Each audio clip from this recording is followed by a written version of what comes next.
नमस्कार। क्या कभी आपके साथ ऐसा हुआ है कि आपने अचानक किसी अनहोनी का अंदाजा पहले ही लगा लिया हो? क्या कभी बिना किसी स्पष्ट कारण के आपको किसी के इरादों का आभास हुआ है? क्या ये सिर्फ आपकी सोच है या आपके मस्तिष्क में छुपी हुई कोई रहस्यमयी शक्ति? आज हम बात करेंगे छठी इंद्री यानी सिक्स्थ सेंस की। क्या ये सिर्फ एक मनोवैज्ञानिक प्रक्रिया है या इसके पीछे कोई गहरी वैज्ञानिक सच्चाई छिपी है?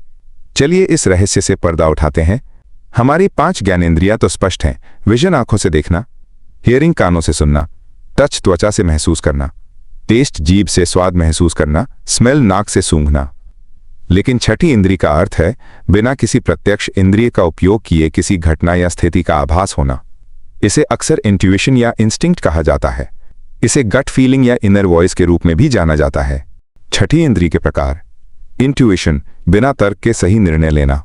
प्रेमोनिशन, भविष्य में होने वाली घटना का आभास।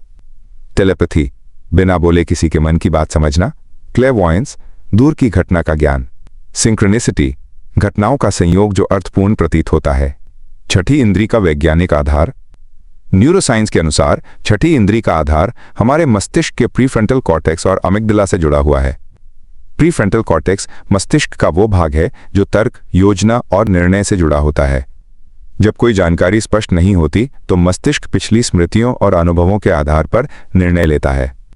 ये प्रक्रिया इतनी तेजी से होती है कि हमें इसका एहसास भी नहीं होता। यही छठी इंद्री का एहसास है।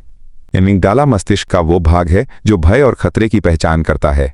कई बार हमारा मस्तिष्क सूक्ष्म संकेतों को पकड़ लेता है जो हमारी इंद्रियां नहीं पकड़ पाती, जैसे किसी के चेहरे के हाव भाव, वातावरण की स्थिति या किसी व्यक्ति के इरादे। एमिग्डाला इन संकेतों को पकड़कर हमें सतर्क कर देता है।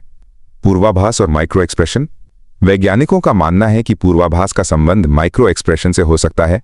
माइक्रो एक्सप्रेशन वे सूक्ष्म चेहरे के भाव होते हैं जो इंसान अवचेतन रूप से पहचान लेता है। जब कोई व्यक्ति झूठ बोल रहा होता है या उसके इरादे गलत होते हैं तो उसके चेहरे पर आने वाले इन सूक्ष्म भावों को मस्तिष्क पहचान लेता है। इसे हम छठी इंद्री का संकेत मानते हैं। सिंक्रोनिसिटी और क्वांटम एंटेंगलमेंट: सिंक्रोनिसिटी का अर्थ है अर्थपूर्ण संयोग।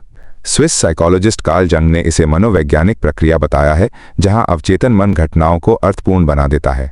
क्वांटम फिजिक्स के अनुसार ब्रह्मांड में सभी कण एक दूसरे से जुड़े होते हैं। 2 पार्टिकल्स अगर एक बार जुड़े होते हैं तो वे अलग होने के बाद भी एक दूसरे से जुड़े रहते हैं। इसी आधार पर वैज्ञानिकों का मानना है कि मनुष्य की चेतना भी इस ऊर्जा से जुड़ी हो सकती है। कुछ असली घटनाएं और प्रमाण: डायना की कार दुर्घटना से पहले का सपना। प्रिंसेस डायना ने अपने दोस्तों से कहा था कि उन्हें लग रहा है कि उनकी कार दुर्घटना होगी। कुछ हफ्तों बाद उनकी कार दुर्घटनाग्रस्त हो गई।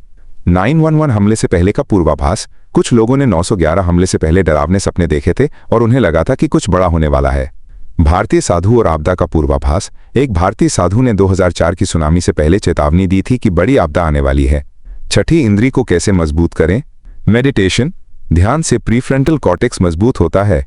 प्राकृतिक संकेतों पर ध्यान दें, अपने अवचेतन मन से जुड़ें। एम्पैथी विकसित करें, लोगों की भावनाओं को समझें। माइंडफुलनेस: वर्तमान क्षण में पूरी तरह उपस्थित रहें। ड्रीम जर्नल: सपनों पर ध्यान दें, वे छठी इंद्री के संकेत हो सकते हैं। क्या छठी इंद्री भविष्य की झलक देती है? क्या छठी इंद्री सिर्फ संयोग है या इसका वैज्ञानिक आधार है? क्या ब्रह्मांड से हमारी चेतना किसी स्तर पर जुड़ी हुई है? क्या भविष्य को भांपने की क्षमता मस्तिष्क के गहरे स्तर से जुड़ी है? तो दोस्तों, आप क्या सोचते हैं? क्या छठी इंद्री एक वैज्ञानिक सच्चाई है या सिर्फ अवचेतन मन का खेल? अपनी राय कमेंट में जरूर बताएं।